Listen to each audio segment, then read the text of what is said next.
טוב, ערב טוב, אנחנו בוודאי זוכרים היטב שכל מעשינו, לימודינו, תפילותינו הם להצלחת חיילי צה"ל שמגינים, שמוסרים נפשם על קידוש השם וקדושת הארץ.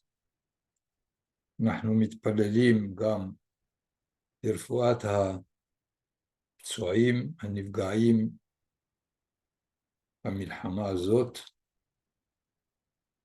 אנחנו גם מתפללים להחזרת החטופים ביד בני עוולה,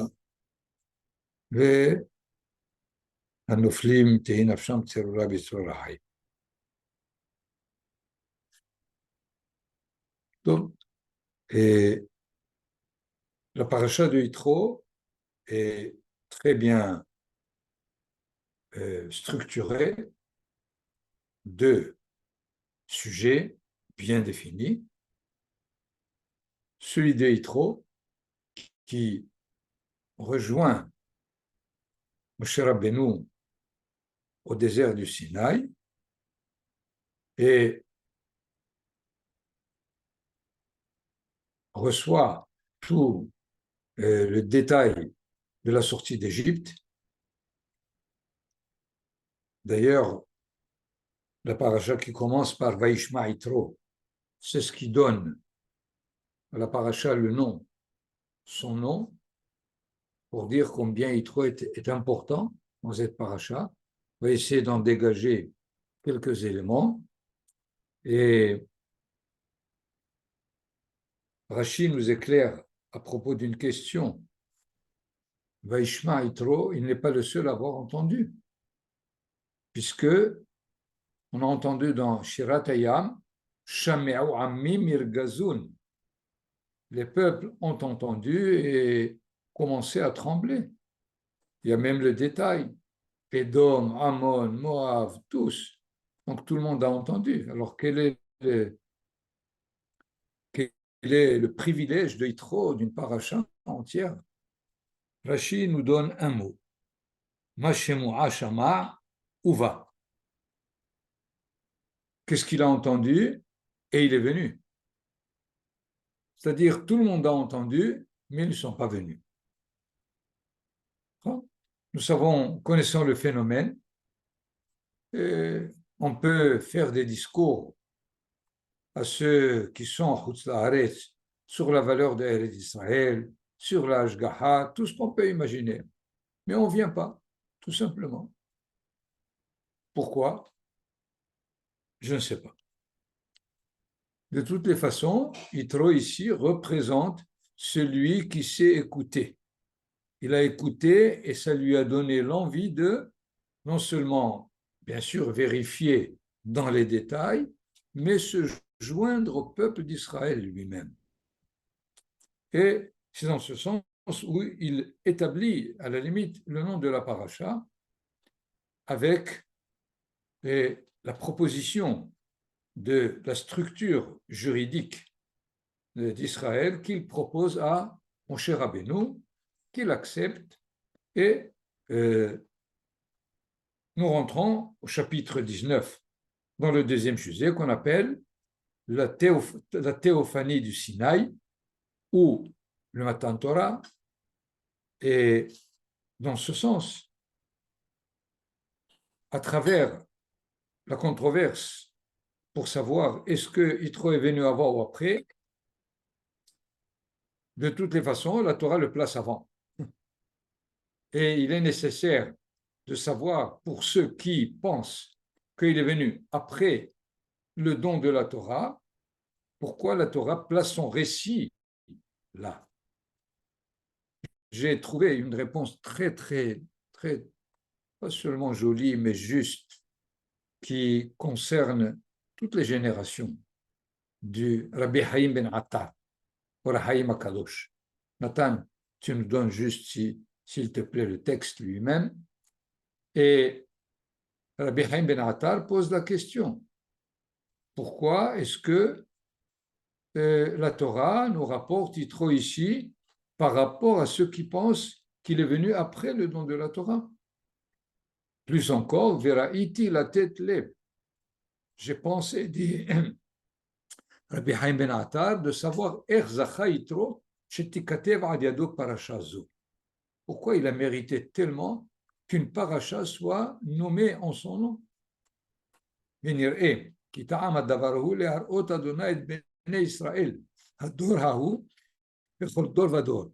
הקדוש ברוך הוא a voulu montrer à cette génération, à toutes les générations, כי יש באומות גדולים בהבנה ובהשכלה, que chez les peuples, il y a des grands en intelligence, en esprit, וצא ולמד מהשכלת יתרו בעצתו. Et voilà, nous avons la preuve de la proposition, le conseil que Yitro a donné à Moshe Rabbeinu, comment régler la jurisprudence de la génération qui est sortie d'Égypte. Il faut vraiment être quelqu'un de très versé dans la relation humaine pour proposer. באופן סדר בני אדם אשר בחר, כי יש באומות, רבי חיים בן עטר nous dit, il y a chez les peuples, מכירים דברים המאושרים, ceux qui connaissent les choses bien établies, bien montrées, bien démontrées. Et alors, רבי חיים בן עטר continue, והכוונה בזה, כי לא באה הבחירה בישראל לצד שיש בהם השכלה והכרה יותר מכל האומות. Sache que Akadosh Baruch Hu a élu, a choisi le peuple d'Israël, pas à cause de leur sagesse, ni de leur niveau intellectuel. Et voilà, tu as la preuve dans le cas de Yitro. Yitro est très formé, très instruit, très informé, et malgré cela, il restera en dehors de la collectivité d'Israël. Halamata, de là tu apprends. C'est pas à cause de leur sagesse et intelligence Dieu a choisi Israël, et là, le Hesed Elyon, mais c'est un choix de l'Éternel. C'est lui qui a décidé. Il sait pourquoi il le fait, et aussi pour la bonne relation, l'amour qu'il a pour les patriarches qui sont les fondateurs du peuple d'Israël dans l'histoire. Donc, nous voyons ici deux éléments importants chez Rabbi Haim Ben Attar. D'abord, sache qu'il y a chez les peuples des gens corrects, reconnus, avec beaucoup d'intelligence, avec beaucoup de sagesse. Par ailleurs, deuxième élément, ce n'est pas à cause de la sagesse et de l'intelligence probablement supérieure qui peut exister en Israël que Akadosh Baruch Hu a choisi Israël. C'est d'autres raisons.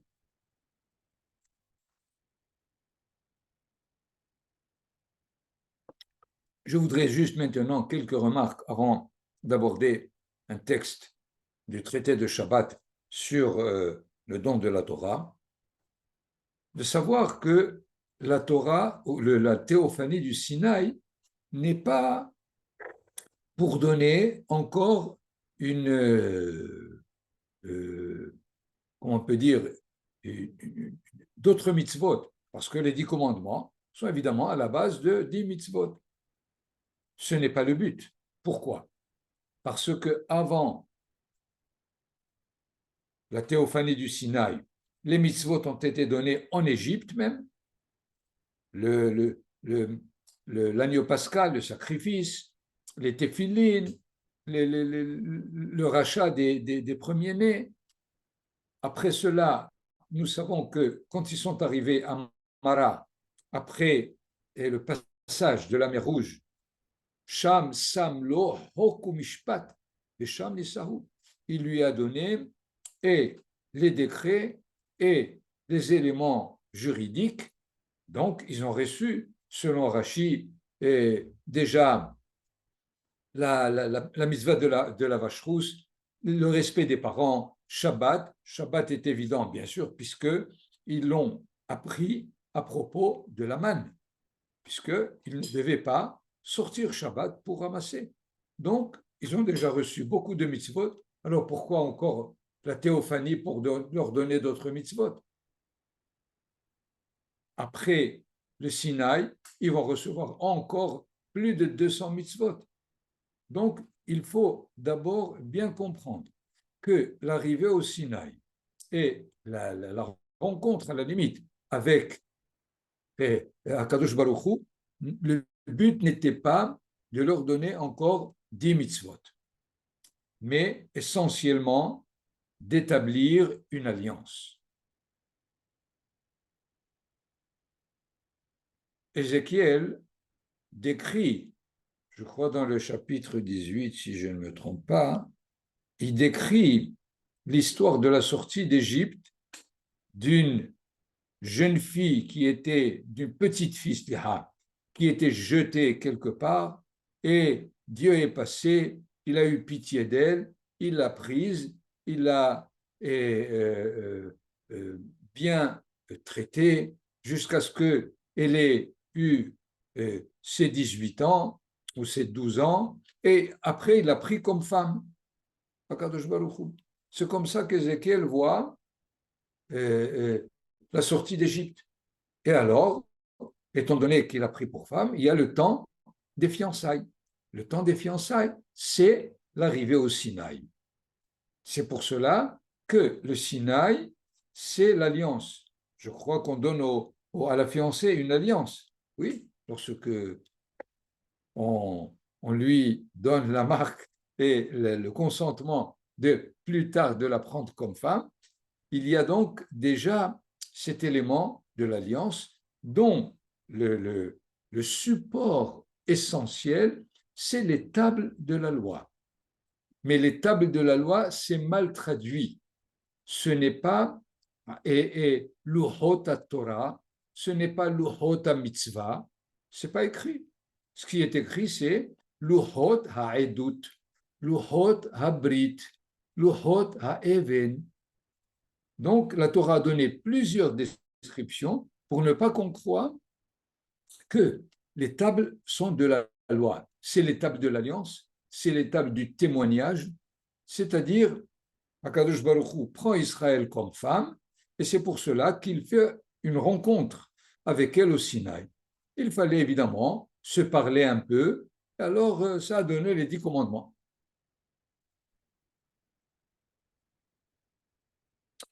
De là, nous voyons que l'alliance ne peut être faite qu'avec un peuple. De plus, il faut la faire avec des hommes libres, pas avec des esclaves. Même si on a donné les mitzvot en Égypte, mais on ne peut faire l'alliance que 49 jours, 50 jours après la sortie d'Égypte. Et pour cela, et le don de la Torah, le fait qu'Israël peut arriver au Sinaï, il faut le comprendre à travers Yitro. C'est-à-dire, il semble que l'humanité, elle aussi, est arrivée à un état de maturité tel que on peut donner la Torah à l'humanité à travers Israël. Les Midrashim sont pleins de cet enseignement que les 10 commandements ont été donnés en 70 langues, que le jour du Sinaï, il y avait des tonnerres, des éclairs dans le monde entier.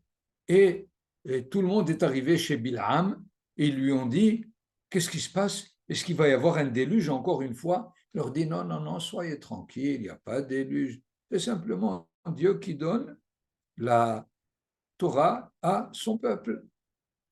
D'ailleurs, il faut remarquer que dans cette génération, il y a 3 grands de l'humanité, qui sont Bilham, Yitro et Job. ils sont déjà inscrits dans les Hachamim les mettent comme 3 ministres du Pharaon. On raconte que lorsque Moshe Rabbeinu était encore bébé et, et, et sur les jambes du Pharaon, il lui a pris la couronne et il l'a mis sur sa tête. Le Pharaon, ça ne lui a pas plu. Alors, il dit, qu'est-ce qui se passe? Comment celui-là, il me prend la couronne? Et alors, on lui a dit, non, écoute, fais pas attention, tu sais, c'est un gosse, il joue. Non, non, non, non, je veux une preuve. Alors, ils lui ont dit, on va lui apporter de l'or et des braises. Et on va voir qu'est-ce qu'il va prendre. Et le Midrash, de façon humoristique, et il a voulu prendre l'or et il y a eu un ange qui lui a donné un coup. Il a pris la braise, il l'a mis dans sa bouche et c'est pour cela qu'il a commencé à bégayer. Donc, les 3 ministres étaient là et chacun représentait une composante de la conduite humaine. Puisque nous avons, avec le Maharal, le fait que les mitzvot peuvent être classés, mitzvot sheben adam lamakom, dans la relation de l'homme avec la divinité, dans la relation de l'homme avec le prochain, dans la relation de l'homme avec lui-même.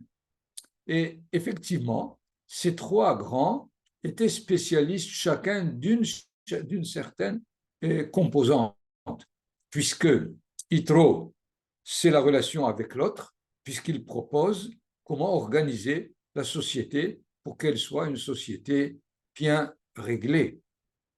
Par ailleurs, Bilham, c'est le prophète des nations. Le prophète, c'est celui qui établit la relation avec le Créateur, celui qui peut écouter la parole du Créateur. Et Iov, c'est la relation avec soi-même, c'est-à-dire les problèmes qui se posent à l'être en tant que tzaddik, veralo, le juste, à qui se trouve dans des difficultés, dans des malheurs, qui ne lui reviennent pas a priori. C'est le livre essentiellement de Job. Donc, les 3 composantes, la relation avec l'autre, c'est la morale, la relation avec avec l'éternel, la divinité, c'est évidemment la religion, et la relation avec soi-même, c'est la relation spirituelle que chacun passe comme expérience. Donc nous avons là, dans cette génération, bien la preuve qu'il y a suffisamment de préparation à travers ces 3 personnes qui montre que l'humanité peut-être est prête à écouter la voix du Sinaï. Et je terminerai par le Midrash que vous connaissez, que Dieu a proposé la Torah au peuple. Et à chacun qui pose la question, qu'est-ce qui est écrit dans la Torah? Et finalement, en réponse, on ne peut pas la recevoir. Celui qui va la recevoir, c'est évidemment Israël.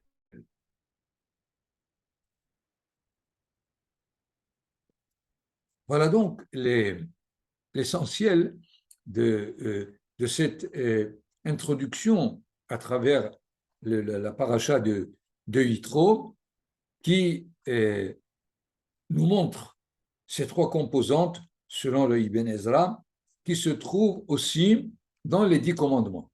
C'est-à-dire, mis à part le premier commandement qui est la présentation à la limite de Akadosh Baruch Hu, Anochi Adonai Elohecha asher hotzeticha me'eretz Mitzrayim, je suis l'Éternel ton Dieu qui t'a fait sortir d'Égypte. Et la question évidente, mais comment tu vas dire à ceux qui sont sortis il y a 50 jours, tu leur dis c'est moi qui vous ai fait sortir, ça va de soi? Non. Qu'est-ce que ce premier commandement nous ajoute comme renseignement, comme enseignement? Et Rashi, appuyé par le Midrash, nous dit que ce qu'Israël ont vu comme dévoilement de l'Éternel à la sortie d'Égypte, ils ont vu quelqu'un qui sait faire la guerre aux Égyptiens. Mais au Sinaï, ils voient que c'est un grand Talmid Hacham qui leur enseigne. Alors, il y avait le risque de croire que ce sont des divinités différentes. Alors, Akadosh Baruch Hu leur dit, faites attention, ne vous trompez pas. Je suis celui qui vous a fait sortir d'Égypte, ce que vous voyez maintenant. Mais c'est dans des dévoilements différents de l'histoire humaine que vous allez rencontrer. Donc, ne faites pas l'erreur de croire que c'est chaque événement correspond à une divinité et de là finalement à la base de l'idolâtrie.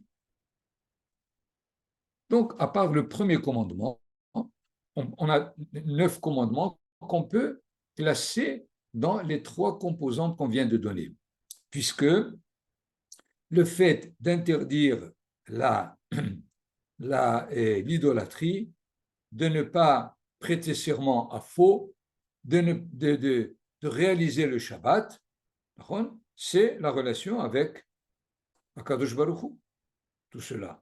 Ensuite, le respect des parents, l'interdiction du meurtre, l'interdiction de l'inceste, c'est par rapport au prochain.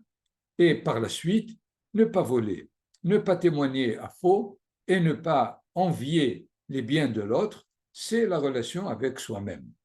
Voyons donc qu'on a choisi ces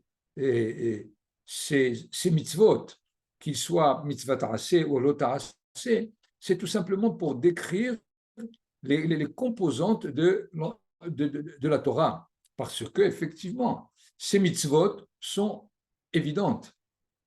Les 5 dernières des étapes de la loi, c'est vrai pour les lois noahides. L'idolâtrie aussi, le Shabbat, ils l'ont déjà entendu au niveau de la main.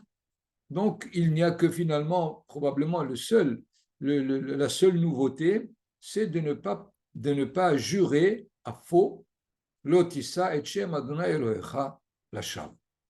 Dans ce sens, nous comprenons que les 10 commandements n'ont pas pour but de donner des mitzvot, mais pour définir l'entièreté de la Torah à travers ces 3 composantes.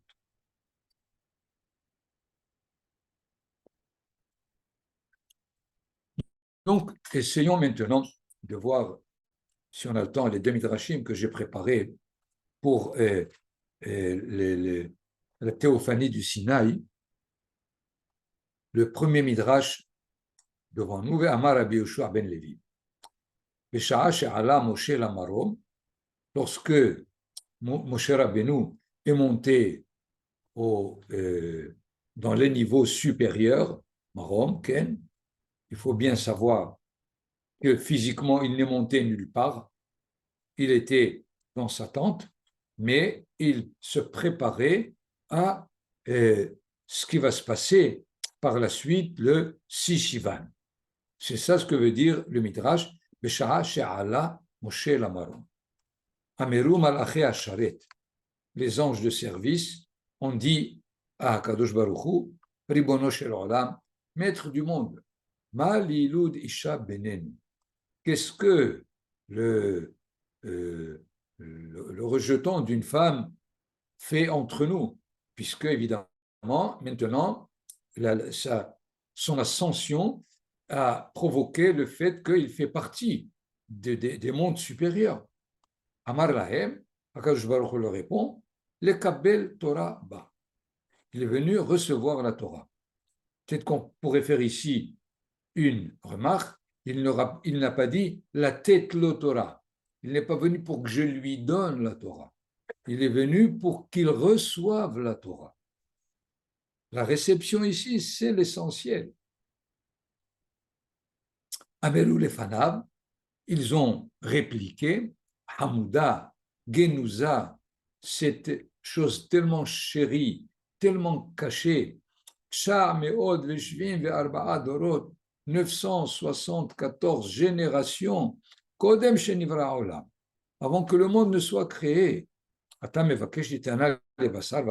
Tu vas la donner à un homme de chair et de sang. Comment est-ce possible?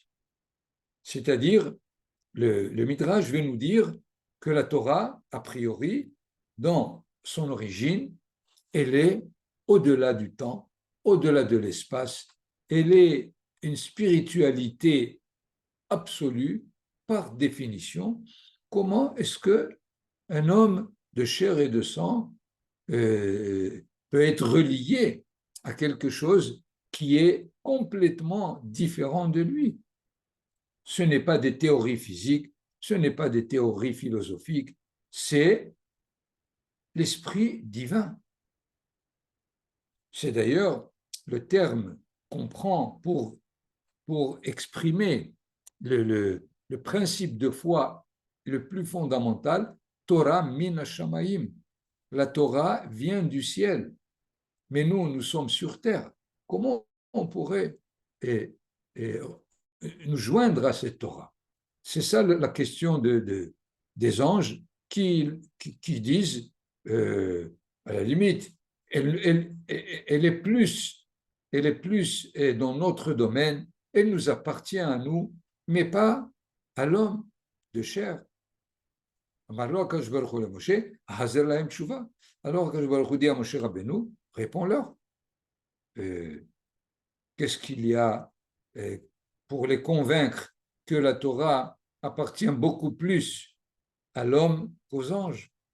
Parce qu'effectivement, même si elle appartient à l'homme, elle appartient aux anges aussi.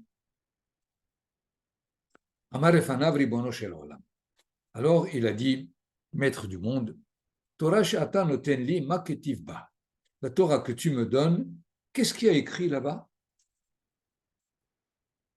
On pourrait poser ici la question et nous essaierons de répondre après avoir vu tout le Midrash. Mais alors, si ils ne savent pas ce qui est écrit, alors comment ça se fait qu'ils veulent l'avoir eux? Que c'est plus dans leur monde, dans leur domaine que celle de l'homme. Mais continuons le Midrash. Torah she'ata noten li ma ketiv ba. La Torah que tu me donnes, qu'est-ce qu'il y a écrit? Anochi Adonai Elohecha asher hotzeticha me'eretz Mitzrayim. Je suis l'Éternel, ton Dieu, qui t'a fait sortir d'Égypte. Amar lahem, alors il s'est adressé aux anges. Les Mitzrayim yaratem, vous êtes descendus en Égypte. Les Paro ishtabatem, au Pharaon, vous étiez asservis. Torah lamateh lachem. Pourquoi vous avez besoin de Torah? Alors, il faut maintenant comprendre. Mais comment les anges ne le savaient pas? Alors, comment ils pouvaient dire pourquoi tu la donnes? Mais déjà, il faut comprendre ici l'importance de cette remarque de Moshe Rabbeinu. C'est-à-dire, les anges sont des créatures qui sont à la limite au-delà des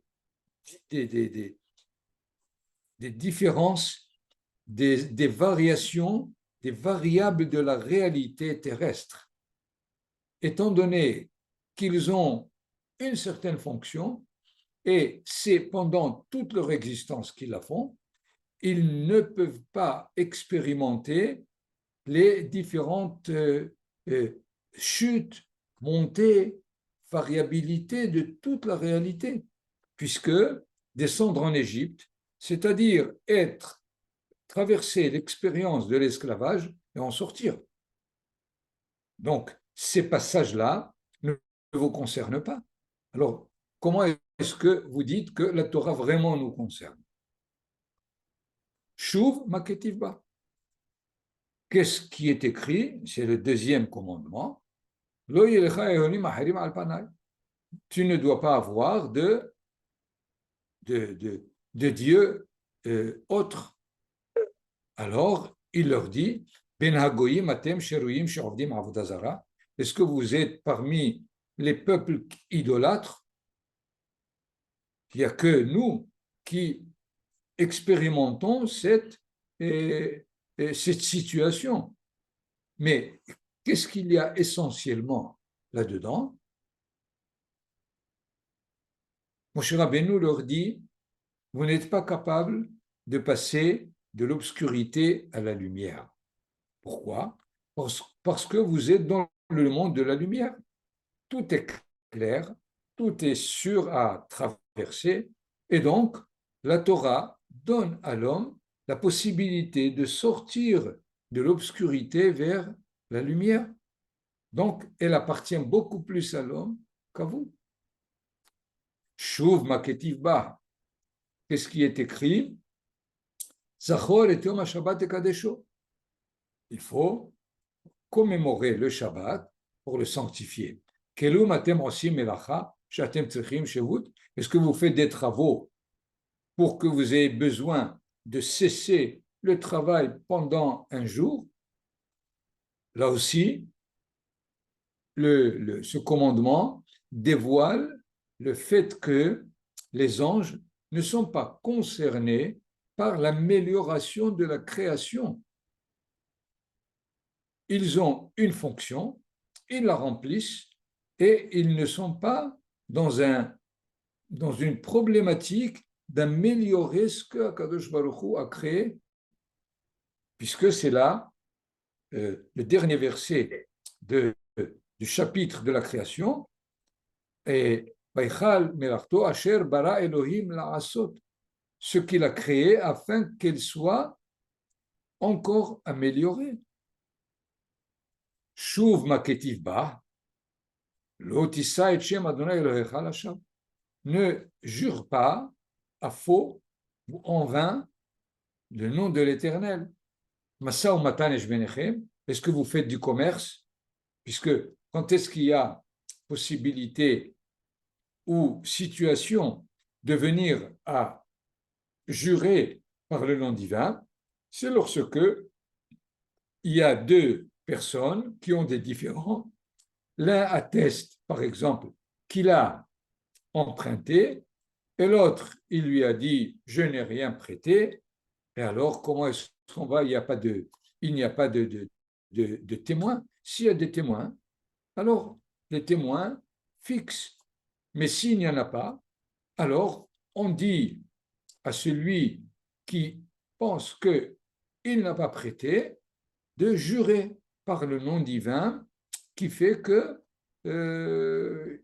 il dit la vérité. Dans ce sens, au niveau des anges, nous savons qu'il y a entre eux la paix. On le dit, Oseh Shalom Bimromav.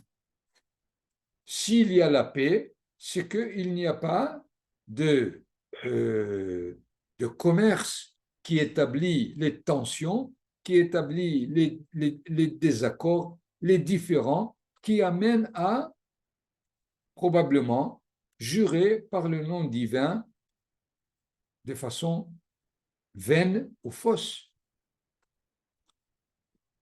Shuv maketiva, kabed et avicha ve'et imecha. Respecte ton père et ta mère. Ava et Meshachem, vous avez un père et une mère. Bon, c'est sûr. Mais qu'est-ce qu'il veut leur dire? Il veut leur dire, Akadosh Baruch Hu a choisi que il veut que que son projet soit réalisé à travers une suite de générations. Puisque immédiatement après la création du monde, quel est le verset qui commence le chapitre immédiat? Voilà les générations des cieux et de la terre après avoir été créés. Donc, il y a un but qui est donné par la volonté divine de voir son projet se réaliser à travers des générations et vous n'êtes pas inclus, vous n'êtes pas concerné. Donc, à la limite, ces réponses que donne Moshe Rabbeinu ont pour but de dire aux anges que la Torah concerne beaucoup plus l'homme au niveau du projet divin avec les tribulations, les perturbations que l'humanité passe et que la Torah veut que l'humanité réussisse. Alors, vous les anges, vous êtes déjà réussis. Pourquoi vous avez besoin de Torah? Mais Et on continue évidemment. Et la deuxième série, Nathan, là-haut, Bakasha. Shuv maketiv ba, lo tirza, lo tinaf, lo tignov, tu ne tueras point, tu ne commettras pas d'inceste, tu ne voleras pas, kin aish benechem, yetzer hara aish benechem, est-ce qu'il y a une jalousie entre vous? Est-ce qu'il y a le penchant du mal? Non. Miyad hodulo le Akadosh Baruch Hu. Immédiatement, ils ont reconnu Akadosh Baruch Hu de dire c'est sûr que la Torah concerne le monde terrestre et Moshe Rabbeinu a raison de l'amener sur terre pour pouvoir réaliser la volonté divine. Donc, nous voyons là le Midrash qui essaie de nous donner, d'une part, le fait qu'effectivement, la Torah concerne des niveaux très supérieurs. Si les anges de service disent a priori pourquoi elle ne serait pas chez nous, parce que la Torah est le programme, le plan de travail et de toute la création, et donc les anges y sont inscrits aussi. Donc ça les concerne. On peut étudier la Torah au niveau des anges. Mais à leur niveau, elle n'est pas encore possible à réaliser dans sa totalité comme elle doit être réalisée chez les hommes. Dans ce sens, il faut bien comprendre ce que les anges proposent ou exigent, à la limite, que la Torah qui est du ciel, elle appartient donc au ciel. Pourquoi la donner à la terre? Mais étant donné que la Torah, elle concerne et le ciel et la terre, le Midrash nous dit, elle est plus reliée à l'homme sur terre qu'aux anges au ciel. C'est là essentiellement l'importance de ce Midrash. Un deuxième Midrash intéressant, en opposition à la limite au premier, quel était le premier? Lorsque Moshe Rabbeinu est monté au niveau céleste. Mais un deuxième midrash de Rabbi Yoshua ben Levi d'ailleurs, Besha sheyarad Moshe milifne akadosh baruch Hu. Maintenant, il est descendu, il est sur terre. Qu'est-ce qu'il y a comme problème? Bas Satan. Donne-nous le texte, Nathan, Bevakasha. Non, en bas. Oh, encore. La page d'avant, la page d'avant. Voilà.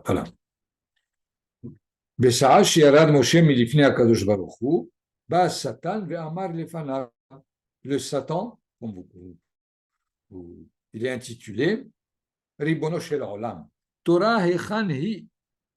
Où est-ce qu'elle est la Torah? Qu'est-ce que l'homme du Midrash veut nous donner dans la question du Satan?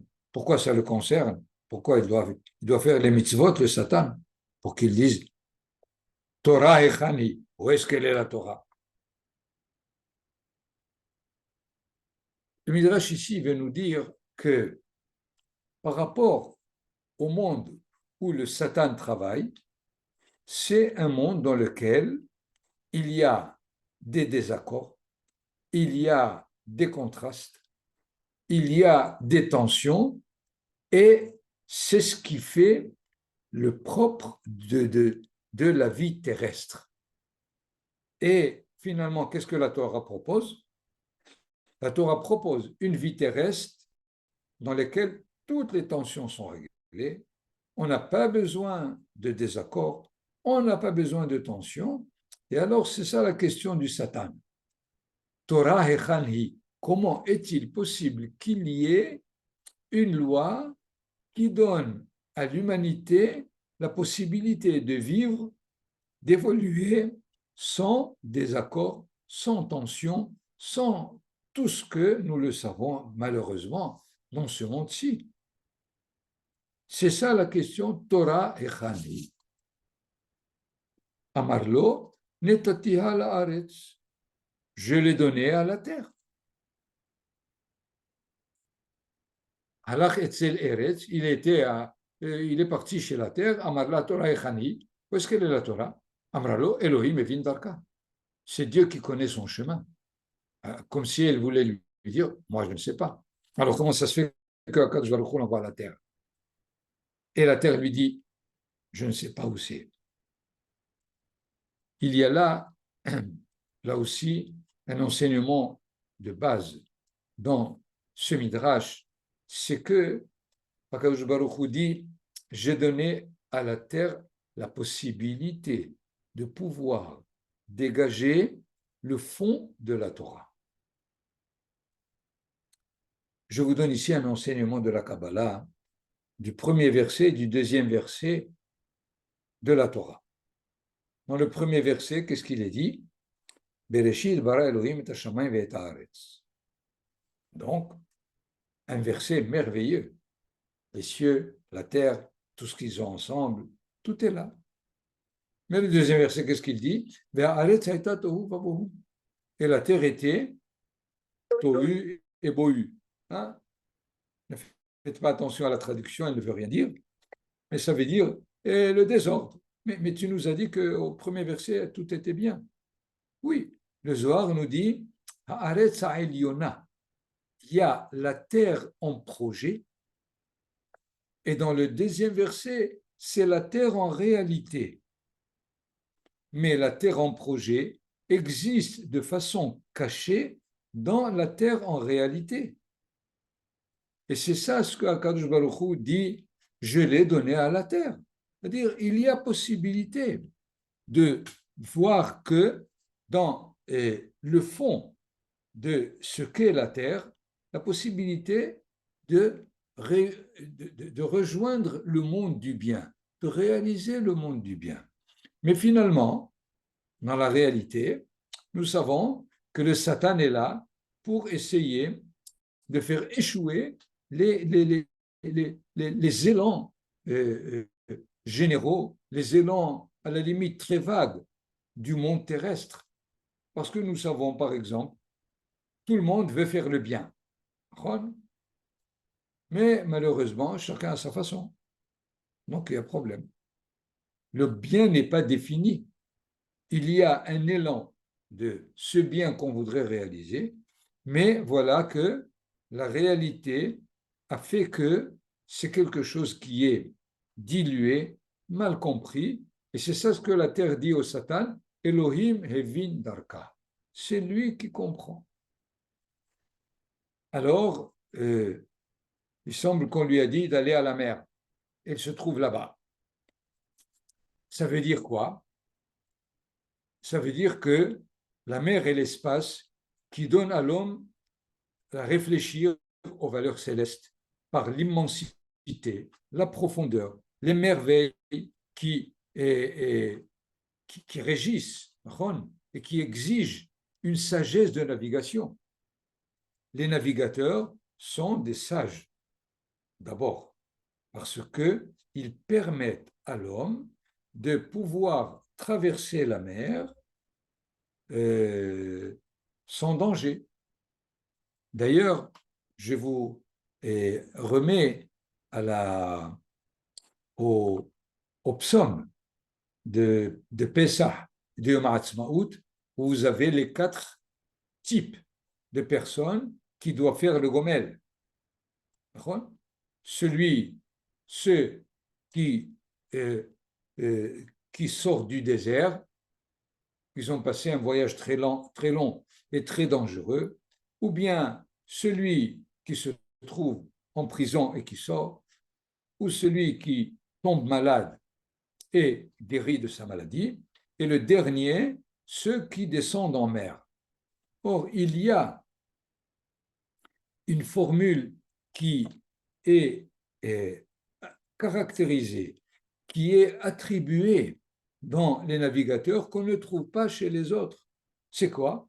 Yordeh hayam ba'oniot, ceux qui descendent en mer avec des navires, Oseh melacha b'maim rabim, qui font beaucoup de travail avec les eaux, c'est-à-dire ils arrivent à naviguer même là où il y a le danger de la noyade. Eux, ils voient les merveilles de l'Éternel lorsque ils voient l'immensité, la profondeur de cet espace marin. Il y a même une formule intéressante chez les talmudistes que Rov Sapanim Hasidim, la majorité des matelots sont des Hasidim. C'est-à-dire comme si la mer contient en elle quelque chose de supplémentaire dans laquelle on peut plus facilement dégager le bien de la création et donc de rejoindre la volonté divine que la terre. Alors, lui aussi, il n'y a pas suffisamment de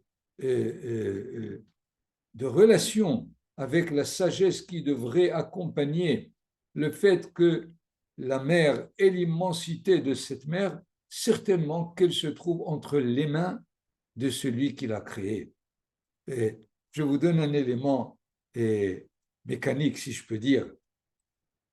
Vous savez à quelle vitesse la Terre tourne? Hein? Non. 1600 km à l'heure. Elle tourne. Et malgré cela, les eaux n'inondent pas la terre. Prenez un verre d'eau, remplissez-le d'eau et faites-le tourner. Qu'est-ce que fait l'eau? Elle quitte le verre, simplement. Et voilà que la terre, ça fait des millénaires qu'elle tourne à une vitesse vertigineuse, presque. Et les mers sont bien, l'eau est bien retenue. À part les tsunamis des tremblements de terre, où la mer inonde le bord de mer, malgré cela, En imadim. Halach etzel tehom. Il a été jusqu'au, comment on appelle ça? Le tehom, c'est l'abîme. Alors, il a posé la question à la terre, à la mer, et il est maintenant l'abîme. Qu'est-ce que c'est le tehom? C'est-à-dire la possibilité de rechercher les causes premières de la création, puisque l'abîme est très profond. Et donc, il représente la profondeur d'une sagesse qui est capable de établir quel est le maître de ce monde, le créateur. Donc, si on est capable de revenir à ce Tehom, d'ailleurs, c'est cité dans le deuxième verset de la création, c'est-à-dire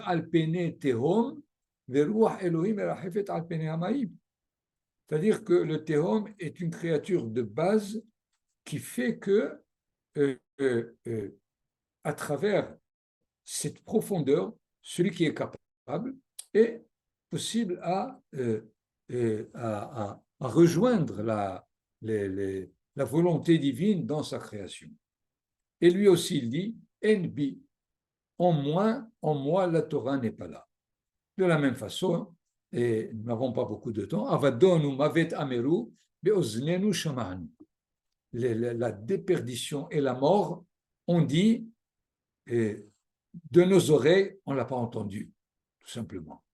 C'est-à-dire, à travers la situation du fait que ce monde, quelque part, est dévolu, et il disparaît au niveau de ce qu'est la mort, ça veut dire qu'il y a quelqu'un qui en même temps donne la vie et donne la mort.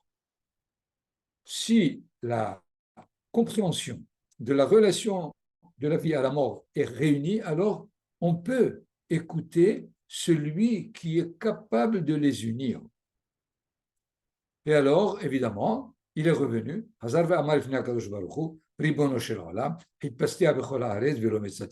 J'ai cherché partout et je ne l'ai pas trouvée. Alors, où est-ce qu'elle est cette Torah? Vous vous rappelez quel est le sens de la question?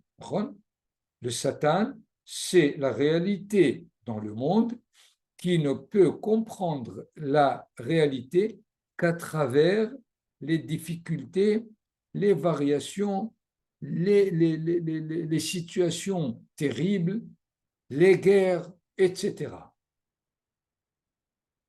Alors il lui a dit, Lechetzel ben Amram, va chez le fils de Amram.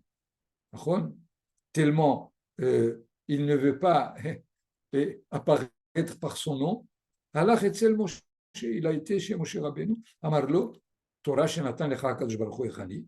On m'a dit que Dieu t'a donné la Torah.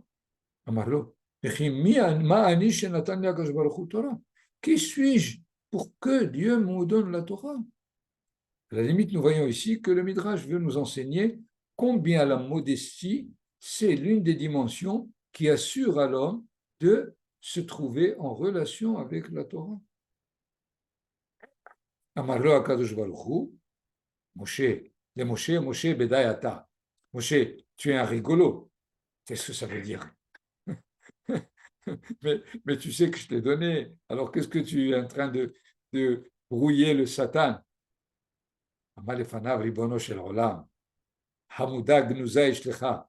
C'est la chose tellement chérie de la Torah que tu as, avec laquelle tu te relis au monde et tu es content de la Torah qui te relie au monde.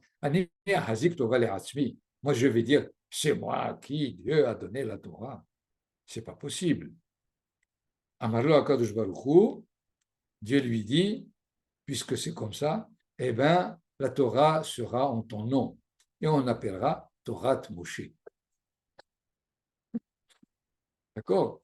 Et donc, nous voyons encore ce deuxième midrash, le premier, lorsque on est dans les niveaux célestes, et comment la Torah du ciel peut arriver.